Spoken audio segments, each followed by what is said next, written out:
कोई आपका कोई एग्जाम आप देने के लिए बैठ रहे हैं, कोई विशेष परीक्षा है आपकी और आप चाहते हो कि मुझे इसमें पास होना चाहिए,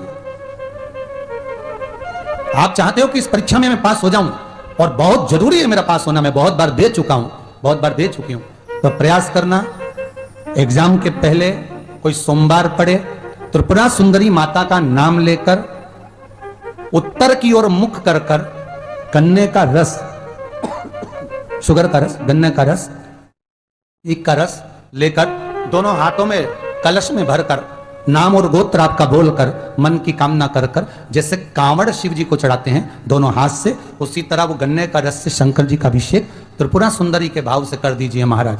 ऐसा कोई एग्जाम नहीं होगा जिसमें आप पास नहीं हो सकते, निकल ही जाओ, निकल ही जाओ। त्रिपुरा सुंदरी माता का स्मरण, मात्र स्मरण सुख का देगा। तुम संपूर्ण तरह से हार जाओ, लगे अब कुछ भी नहीं अपने पास में, एकदम खाली हो गए, कुछ भी नहीं बचा, तब बेलपत्र के वृक्ष के नीचे शंकर जी के मंदिर के सम्मुख में 2 दीप लगाना प्रारंभ कर दीजिए। एक लंबी बाती का दीप, एक गोल बाती का दीप, एक शक्ति का, एक शिव का, दोनों दीप घी के दोनों सामने रखो, बाबा को प्रार्थना करो।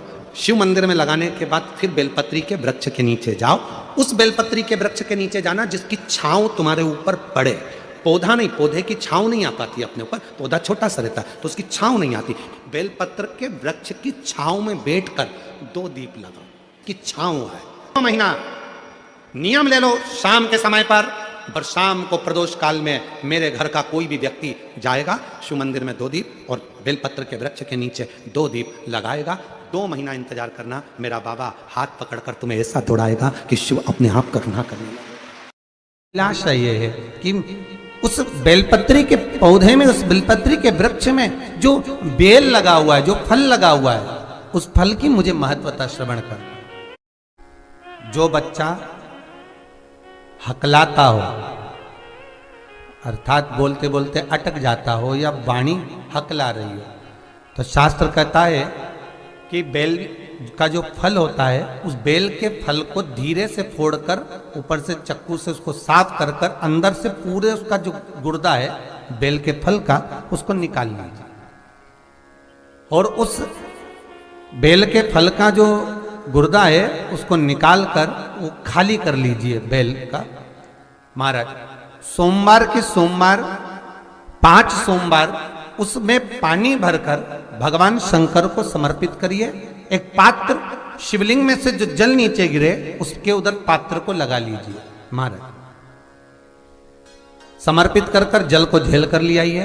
जो व्यक्ति वाणी से हकला रहा हो उस व्यक्ति को वो जल भगवान शंकर का जो शिव महापुराण का मूल मंत्र है श्री शिवाय नमस्तुभ्यम, उस मंत्र का जाप कराकर धीरे धीरे बुलवाते हुए उस पानी को पिलाना प्रारंभ कर दीजिए। केवल सोमवार को ही करना है और सोमवार को ही पिलाना, इसके सिवाय नहीं करना। महाराज जैसे मंत्र बोलते जाए, श्री शिवाय नमस्तुभ्यम बोलते जाए और धीरे धीरे उसको पानी पिलाते जाए, श्री शिवाय नमस्तुभ्यम बोलते जाए और पानी पिलाते जाए। महाराज धीरे धीरे आप 5 सोमवार करोगे, उसकी वाणी में अटकना बंद हो जाएगा, धीरे धीरे उसकी वाणी श्रेष्ठता की ओर अग्रण्य होगी। तो बीले की महत्वता भगवान लिंग पुराण के अंतर्गत वर्णन कर रहे हैं, भगवान शिव कह रहे हैं, स्कंद पुराण के अंतर्गत, लिंग पुराण के अंतर्गत, नर्मदा पुराण के अंतर्गत, शिव महापुराण के अंतर्गत कि जो बीला है, इस बीले की महत्वता, इस बीले का सुख क्या है। तो क्या कहा महाराज जी, भगवान शिव कहते हैं अरे पार्वती 1000 अश्वमेध यज्ञ में अग्नि कुंड के अंदर पूर्ण आहुति पर जो गोला समर्पित किया जाता है और एक बेल, एक बीला जो मुझे समर्पित कर देता है, उसको 1000 अश्वमेध यज्ञ का पुण्य फल प्राप्त हो जाता है। फिर समझ लीजिए, केवल सारे शिवलिंग में एक नर्मदेश्वर महादेव ऐसे होते हैं जिन पर कुछ भी चढ़ाओगे तुम खा सकते हो। भगवान को अगर भोग लगाया तो तुमने खा लिया, भगवान के शिवलिंग को अगर कोई वस्तु टच हो गई तो तुम पा सकते हो, मिठाई हो, चूरमा हो, लड्डू हो, पेड़ा हो, गुलाब जामुन हो, इमरती, भजिया, पकौड़ा, फल फ्रूट जो भी होगा वो पा सकते हो। पर नर्मदेश्वर शिवलिंग को छोड़कर शिव महापुराण के अंतर्गत विद्धेश्वर संहिता में लिखा हुआ है कि बाकी के जितने शिवलिंग होंगे उसको अगर कोई वस्तु टच हो गई तो वो खाने के लायक नहीं रहती, वो सांसारिक मनुष्य नहीं खा सकता। शंकर के मंदिर का प्रसाद संसार का मनुष्य उसको ग्रहण नहीं कर सकता, उसको केवल बैरागी त्यागी जिसने घर छोड़ दिया, परिवार छोड़ दिया, अपने कुटुंब कबीले को छोड़ दिया, केवल वही पा सकता है। ये शिव महापुराण की विद्धेश्वर संहिता कर रही है। आप लोगों के घर के अंदर घंटी है, वो गरुण घंटी, काय के लिए बजाते हैं उसको? भगवान की आरती में बजाया जाता है, भोग लगे तब बजाया जाता है, भगवान को जगाना हो तब बजाया जाता है। किसके लिए बजाते हैं? भगवान के लिए। तो भगवान के लिए बजाते हो कि भगवान तुम भोजन करो, भगवान तुम जागो, भगवान तुम ये करो, भगवान तुम वो करो? नहीं। शिव महापुराण की कथा कहती है घंटी का नाद इसलिए करा जाता है कि अपनी बुद्धि को, अपने चित्त को केंद्रित करो भगवान के चरणों की ओर। और जितने घर में सदस्य हैं घंटी की आवाज को सुनकर अपने विवेक को ये केंद्रित कर लें कि मेरे घर में मेरा लड्डू गोपाल, मेरे घर में मेरा ठाकुर, मेरे घर में मेरा राम, मेरे घर में मेरा दत्त, मेरे घर में मेरा हरि विठ्ठल, मेरे घर में मेरा विश्वनाथ, मेरे घर में मेरा सोमनाथ बैठा हुआ। अपनी बुद्धि को केंद्रित करना। कितना सुंदर एक चरित्र है शिव महापुराण में, जरा देखिएगा। धनु राजा के 2 पुत्र हुए, रंभ और करम। दोनों के घर में औलाद नहीं थी। जल में बैठकर दोनों तप कर रहे थे। इतने में एक मगर आ गया और मगर ने करम्ब को खा लिया। रंभ को लगा मेरा भाई मर गया, अब मैं जल में बैठकर तपस्या नहीं करूंगा, अब मैं जल में बैठकर तप नहीं करूंगा। तो रंभ गया, अब चारों तरफ आग लगाकर, अग्नि लगाकर बीच में बैठकर तपस्या करने लगा, ब्रह्मा जी को प्रसन्न करने लगा। ब्रह्मा जी प्रसन्न हो गए, मांगो रंभ तुम्हें क्या चाहिए? रंभ ने कहा मेरे घर में औलाद नहीं है, संतान नहीं है, आप कृपा करो और मेरे घर में संतान हो। तो कह दिया ए रंभ, तू तपस्या कर कर जैसे उठेगा, जिसको भी प्रेम से देख लेगा, जिसको भी तू प्रेम से देखेगा उसी से तेरी औलाद हो जाएगी। बस रंभ तपस्या कर कर उठा, सामने से एक भैंस निकल कर जा रही थी, एक महिष निकल कर जा रही थी, और रंभ ने उस भैंस को, उस महिष को प्रेम से देख लिया। और जैसे ही भैंस को देखा, भैंस का गर्भ ठहर गया, उस महिष का गर्भ ठहर गया, उस भैंस का गर्भ ठहर गया, और वो भैंस गर्भवती हो गई। भैंस जब अपने मालिक के घर पहुंची, उसका जो पति था भैंसा, महिषा, उसने देखा कि मेरी पत्नी गर्भवती हो गई, इसके गर्भ में किसका बच्चा है? भैंसे ने ध्यान लगाया तो मालूम पड़ा कि वो रंभ का पुत्र है। क्रोध में आ गया महिषा, और महिषा को क्रोध आया, भैंसे को क्रोध आया, और रंभ के साथ वो युद्ध करने चले गया, और आखिरी में उसने रंभ को मार डाला। जैसे रंभ मर गया, उसके नगर के लोगों ने उसका अंतिम संस्कार करना प्रारंभ करा। चिता लगाई, अंतिम संस्कार हो रहा है, चिता पर लेटाया, चारों तरफ से आग लग गई। इतने में भैंस को लगा, उस भैंस को जिसके गर्भ में बच्चा था, उस भैंस को लगा कि मेरे गर्भ में इसका बच्चा है जो जल रहा है, जिसकी चिता जल रही है, पर पति तो मेरा यही है, क्यों ना अब मैं अपने भी प्राण त्याग दूं, अपने पति के साथ ही सती हो जाऊं। और वो भैंस दौड़ती दौड़ती अग्नि में कूद पड़ी। जैसे ही अग्नि में कूदी, इतने में उसका एक बच्चा हो गया, जिसका जन्म होते से ही, प्रकट होते से ही उसने मनुष्य का और भैंस का दोनों का रूप धारण करना प्रारंभ कर दिया। उसका नाम महिषासुर हो गया। उसका नाम था महिषासुर।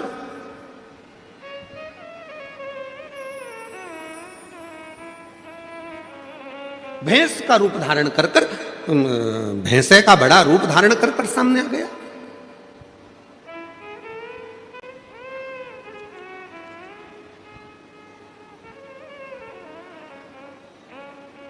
अब महिषासुर ब्रह्मा जी का तप करा, वर मांगा, मुझे वर दीजिए ब्रह्मा जी। ब्रह्मा जी ने पूछा कौन सा वर चाहिए? तो ब्रह्मा जी से कहा मुझे वर दीजिए कि मुझे कोई पुरुष ना मार सके। और महिषासुर ने मन में सोचा कि किसी स्त्री में ऐसा बल नहीं है जो मुझे मार दे, अगर मरूं तो स्त्री के हाथ से मरूं। अच्छा,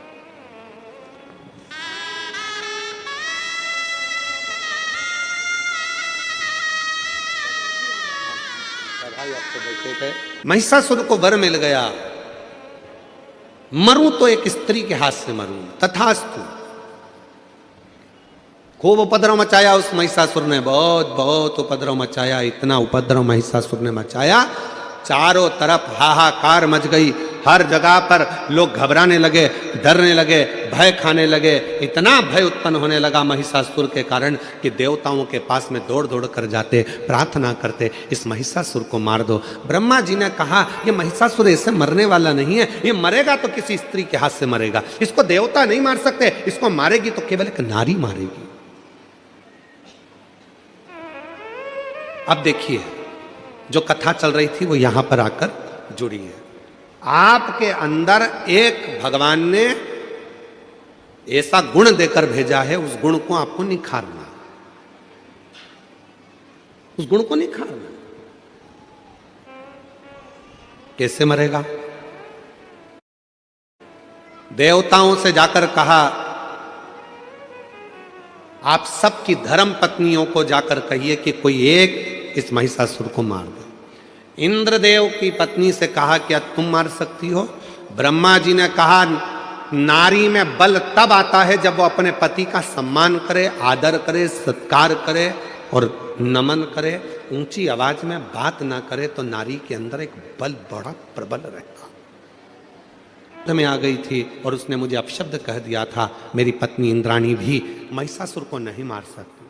फिर कहा भगवान विष्णु से, आप लक्ष्मी जी को भेजिए और लक्ष्मी जी से कहो कि महिषासुर को मार दे। लक्ष्मी जी की बात आई तो भगवान विष्णु ने कहा, लक्ष्मी महिषासुर को नहीं मार सकती, क्योंकि एक बार मैं लक्ष्मी जी तैयार हो रही थी, श्रृंगार कर रही थी और मैं लक्ष्मी पर हंस दिया था, तो लक्ष्मी ने मुझे श्राप दे दिया था, हे नारायण, तुम मुझे देखकर घोड़े जैसे हंसे हो, मैं तुम्हें श्राप देती हूं कि तुम्हारा सिर कटेगा और तुम्हारा को घोड़े का मुंह लगेगा, तुम्हारा हयग्रीव अवतार होगा। तो मेरा घोड़े का मुख लगा और मैंने हयग्रीव अवतार धारण करा, तो लक्ष्मी भी महिषासुर को नहीं मार सकती।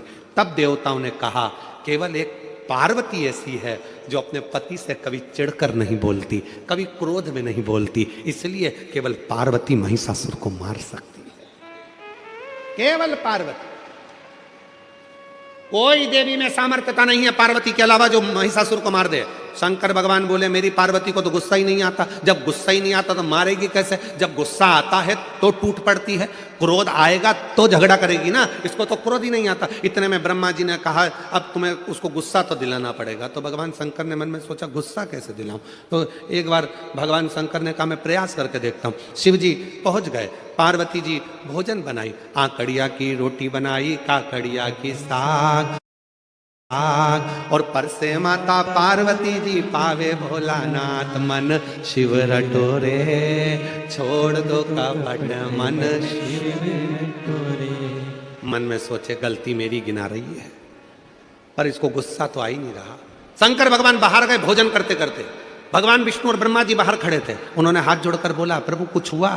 शंकर भगवान बोले, रत्ती भर भी करंट नहीं आया, रत्ती भर नहीं आया।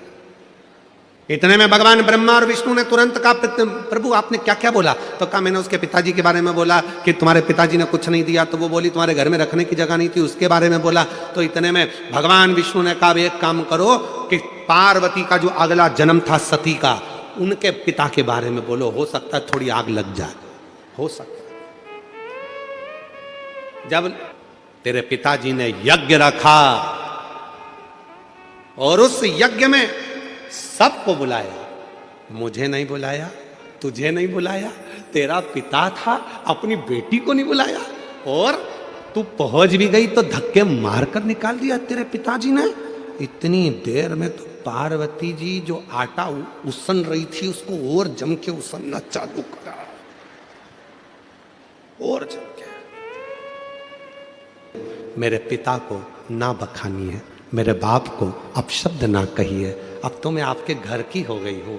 ये आटे पर उंगली बनाने का मतलब है कि अब मैंने सील ठप्पे सब तुम्हारे घर के लगवा लिए हैं, अब सारी प्रॉपर्टी तुम्हारी, जमीन जायदाद मकान सब मेरा और तुम्हारा है, तो अब पिता का क्यों बखानना, पिता का क्यों कहना?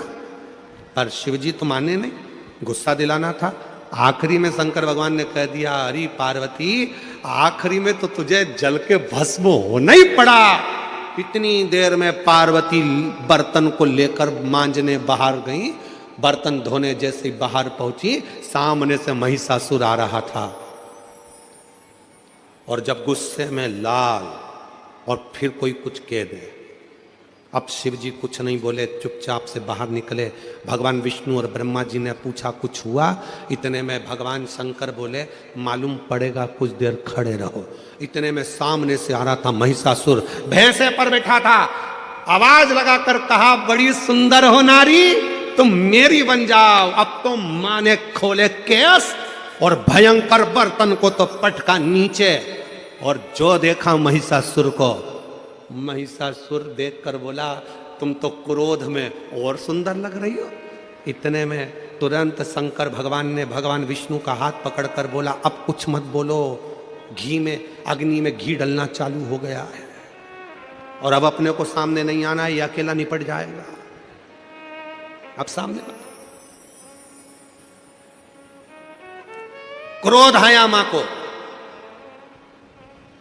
बाल खुले थे मां जगतजननी के, तो माता जगतजननी जगदम्बा ने उसको बांधा, पर क्रोध की अग्नि इतनी तीव्र थी कि केश फिर खुल गए। इसलिए हमने देखा है जब माताएं लड़ने के लिए जाती है पड़ोसी पड़ोसन के यहां, तो फुल एनर्जी से बोलती, बोल तो जरा।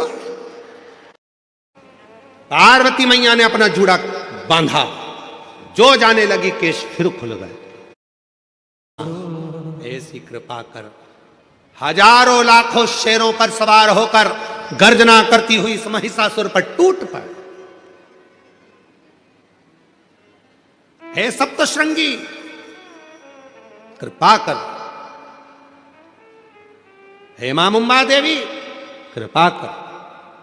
हे मां चंडी, कृपा कर। हे मां कमला, कृपा कर, करुणा कर।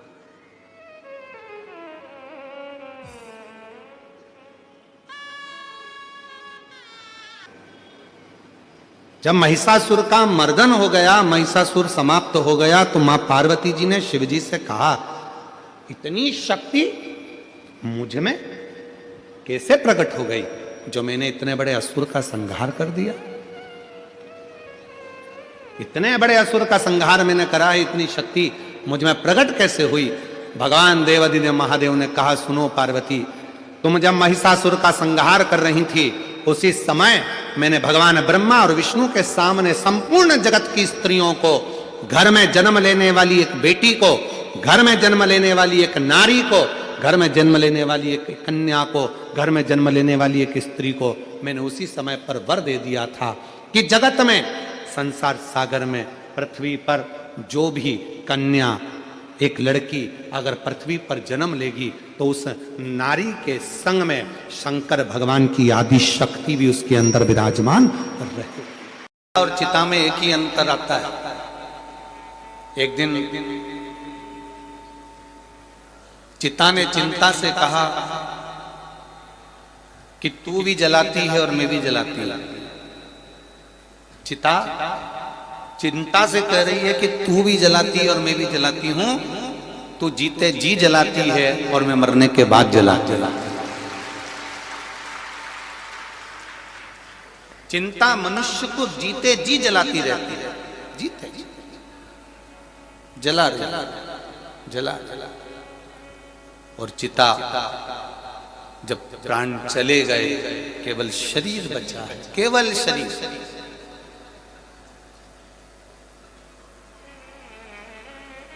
तब उस शरीर को ले जाकर वहां जला दिया गया। चिंता और चिता में एक ही अंतर भारी है कि चिंता मनुष्य को जीते जी जला देती है और चिता मरने के बाद जला देती है। पर यदि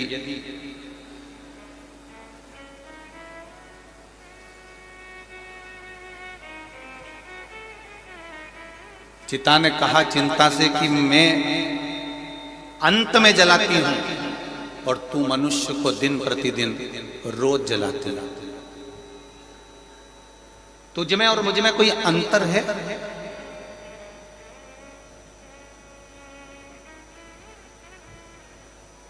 चिता कह रही है चिंता से, तुझ में और मुझ में कोई अंतर है? तब चिंता ने कहा मुझ में और तुझ में केवल एक अंतर है, वो कौन सा अंतर? तो चिंता कहती है कि मेरा काम है जलाना, मेरा काम है लोगों को चिंता देना, पर यदि उनकी चित्तवृत्ति, उनका मन, उनकी दृष्टि यदि महादेव के चरणों में है तो चिंता कहती है फिर मैं जला नहीं पाऊंगा, फिर मैं जला नहीं पाती। अगर चित्तवृत्ति, चिंतन, मनन, बुद्धि, चित्त हमारा देवादिदेव महादेव के चरणों में पड़ा हुआ है, भगवान शिव के चरणों में पड़ा हुआ है, तो फिर इतनी सामर्थ्यता चिंता की भी नहीं है कि वो आपको भक्षण कर जाए या आपको जला जाए। एक पिता के 2 पुत्र थे। देखिए शिव करुणा सागर कैसा है, शिव दया सागर कैसा है। एक पिता के 2 पुत्र थे, दोनों पुत्र बड़े हो गए और बड़े होकर एक पुत्र ने कहा, पिताजी मुझे तुम्हारे साथ में नहीं रहना, अब आप मुझे मेरा हिस्सा दे दीजिए और मैं ये गांव छोड़कर शहर में जाना चाहता हूं। शिव पुराण का ये प्रसंग बड़ा सुंदर प्रसंग है। पिताजी ने समझाया बेटे को कि तू मान जा, पर मानता नहीं, और बेटा नहीं माना। आखिरी में जायदाद का हिस्सा करा गया। पिताजी ने 3 हिस्से प्रॉपर्टी के कर दिए, धन के कर दिए, जमीन के कर दिए। एक बड़े बेटे को दे दिया, छोटे बेटे को दे दिया, एक हिस्सा खुद का रख लिया। समय बीता, बेटा अपना हिस्सा लेकर चला गया, शहर में गया और जाते ही उसके 3 मित्र बन गए। पहला मित्र बना उसका ताली मित्र, दूसरा मित्र बना उसका थाली मित्र, और तीसरा मित्र बना उसका प्याली मित्र। कि जब हम बहुत उन्नति की सीढ़ी पर चढ़ते हैं, बहुत वैभव की ओर बढ़ते हैं, तरक्की करते हैं, तो 3 मित्र हमारे जरूर सामने आते हैं। पहला होता है ताली मित्र, जो आपकी प्रशंसा कर कर आपको कहीं ना कहीं नुकसान देने का प्रयास करेगा, वो होता है ताली मित्र। दूसरे नंबर पर होता है थाली मित्र, जो आपको होटल तक लेकर जाएगा, अपने पैसे से तुमको खिलाएगा, अपना पैसे से तुमको लत लगाएगा भोजन की, होटल की, और होटल के भोजन की लत लगाकर फिर तुम्हारे पैसे से वो खुद खाए, उसको कहते हैं थाली मित्र।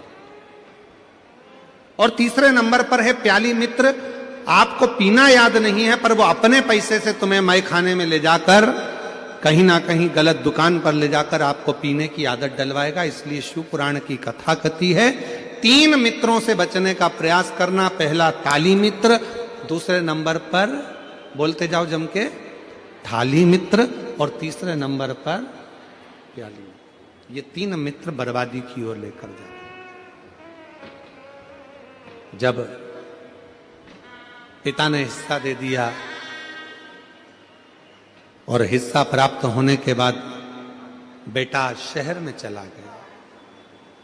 बेटा शहर में गया, शहर में जाकर उसके 3 मित्र बन गए, जिन्होंने उसको उसका धन देखा, वैभव देखा, पैसा देखा, खूब सारा धन देखकर 3 मित्र बने। और वो तीनों मित्रों ने साथ में रहना प्रारंभ करा और रहते रहते रहते रहते एक दिन उसको बर्बादी के सिरे पर लाकर छोड़ दिया। बर्बादी के सिरे। मेरी जीजियों, मेरे जीजाओं, मेरी बेटियों, बेटाओं, मेरे बुजुर्ग माँ बाप, एक बात का स्मरण अपनी जिंदगी में रखना, पिलाने वाले बहुत मिलेंगे पर संभालने वाला नहीं मिलेगा।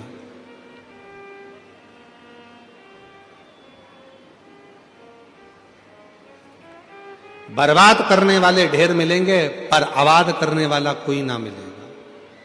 इसलिए अपनी सावधानी अपने साथ में होना बहुत जरूरी है। पर ले जाने वाले ये तीनों मित्र भी साथ छोड़ दिए, कुछ भी उसके पास में नहीं बचा। तब उसके स्मरण में आया, अब करूं तो करूं क्या मैं? क्या अपने गांव वापिस चले जाऊं? अगर गांव जाऊंगा पिताजी धक्का मारकर निकाल देंगे तो कहां जाऊंगा? फिर भी एक बात प्रयास करता हूं कि गांव जाता हूं। मित्र के पास गया, पहले गया अपने मित्र ताली मित्र के पास, अरे यार तू तो मेरा साथ देता था, मेरे को बस गांव जाने के लिए मुझे 100 रुपए दे दे। 100 रुपए ना दिए। फिर गया थाली मित्र के पास में जो होटल में बैठकर साथ में खाता था, उससे कहा मुझे थोड़ा सा पैसा चाहिए, मुझे गांव जाना है। उसने भी नहीं दिया। प्याली मित्र में नहीं दिया। तब अकेला पैदल पैदल पैदल पैदल अपने गांव पर जा रहा, पैदल पैदल। और जब गया देखा पिताजी खेत में काम कर रहे थे, खेत में काम कर रहे। देखा काम करते करते पिताजी का ध्यान गया अपने बेटे पर, और बेटे पर जो ध्यान गया तो पिताजी ने बाहें फैला ली, और जैसे ही बाहें फैलाई बेटा दौड़ कर गया और पिता के गले लग गया। पिता के जैसे ही गले लगा तो बेटा रोकर, झटक कर रोकर कहता है, पिताजी मैंने पूरा धन बर्बाद कर दिया, पूरा पैसा मेरे दोस्तों ने खा लिया, सब कुछ मैं बर्बाद हो गया, सारे पैसे को मैंने गलत जगह पर लगा दिया, और तो भी आपने मुझे अपने गले से लगा लिया। पिताजी ने कहा बेटा धन चले गया कोई बात नहीं, संपदा चली गई कोई बात नहीं, पर तू तो मेरे पास में आ गया ना, चिंता मत कर, चिंता मत कर, तू मेरे नजदीक में है ना। जैसे एक पिता अपने पुत्र के लिए बाहें फैलाकर, हाथ फैलाकर खड़ा है, और कैसा भी पुत्र है उसको गले से लगा रहा है, उसी तरह मेरा शिव है, उसी तरह मेरा शंकर है, उसी तरह मेरा देव अधिदेव महादेव है, बाहें फैलाकर खड़ा है। जब दुख आए, तकलीफ आए, कष्ट की घड़ी हो, बहुत दुनिया ने धोखा दे दिया, ठोकर लग जाए, तब आखिरी में एक लोटा जल लेकर शिव के शिवालय तक पहुंचना प्रारंभ कर दो, मेरा बाबा तुमको गले लगाना प्रारंभ कर देगा अपने हृदय से। कि मैं बहुत हताश हो चुकी हूं, बीमारी समाप्त नहीं हो रही, या मेरा दुख या मेरी तकलीफें समाप्त नहीं हो रही है। बेलपत्री के जो बीच वाली पत्ती होती है और उस पत्ती के नीचे 2 पत्तियां होती हैं, बहुत ध्यान से देखिएगा कि बड़ी पत्ती पहले नंबर की पत्ती और उसके नीचे की 2 पत्ती, उसके बीच की जो डंडी होती है, इस डंडी में चंदन का लेपन कर कर, ये बीच की जो भाग है डंडी है उसमें आगे सब लोगों को देख रहे होंगे, तो बीच का जो ये भाग है, इस बीच के भाग पर चंदन का लेपन कर 7 दाने चावल के लेकर, जब तुम्हें लग रहा है कि ये बीमारी समाप्ति नहीं हो रही, पकड़ के बैठ गई, ये तो छूटी नहीं रही। ऐसी बात है कि अदालत में कोई केस चल रहा है, या प्रशासनिक कोई तकलीफ आ रही है, या अपने घर में कोई व्यापार से जुड़ी हुई या कोई धन से जुड़ी हुई कोई प्रॉब्लम है, और वो ये बेलपत्री इसके मध्य की जो डंडी है, इस मध्य की डंडी में चंदन लगाकर 7 दाने चावल के लेकर आप जब द्वार में से मंदिर के अंदर प्रवेश करते हैं, जैसे ये मंदिर का मुख्य द्वार है, मुख्य द्वार से मतलब शंकर जी को जब जल चढ़ाने के लिए हम लोग अंदर जाते हैं, उसके पहले नंदी आ जाता है, नंदी के भी पहले का जो दरवाजा, मंदिर का मुख्य द्वार, उसको समझ अंदर प्रवेश करते हैं, उसके पहले चंदन लगी हुई बेलपत्र और 7 दाने चावल के हाथ में लेकर नंदी के सीधे हाथ की ओर से, मतलब आपका भी सीधा हाथ है तो नंदी का भी सीधे हाथ की ओर से, आप नंदी के कानों में अपनी बात को कहकर ये बेलपत्री और 7 दाने चावल के ओम नमः शिवाय बोलकर, नमः शिवाय बोलकर, या श्री शिवाय नमस्तुभ्यम कहकर डंडी का मुख अशोक सुंदरी की ओर हो और शिवलिंग पर उसको समर्पित कर दो चावल के दाने के साथ। केवल 2 या 3 सोमवार आप करेंगे, धीरे धीरे रोग में दवाई लगना प्रारंभ हो जाएगी और रोग समाप्ति पर जाएगा और आपका कार्य भी सफल होना। 2 या 3 सोमवार में, ज्यादा हमको नहीं करना है, 2-3 सोमवार भी आपने कर लिया तो कर लिया, 3 सोमवार।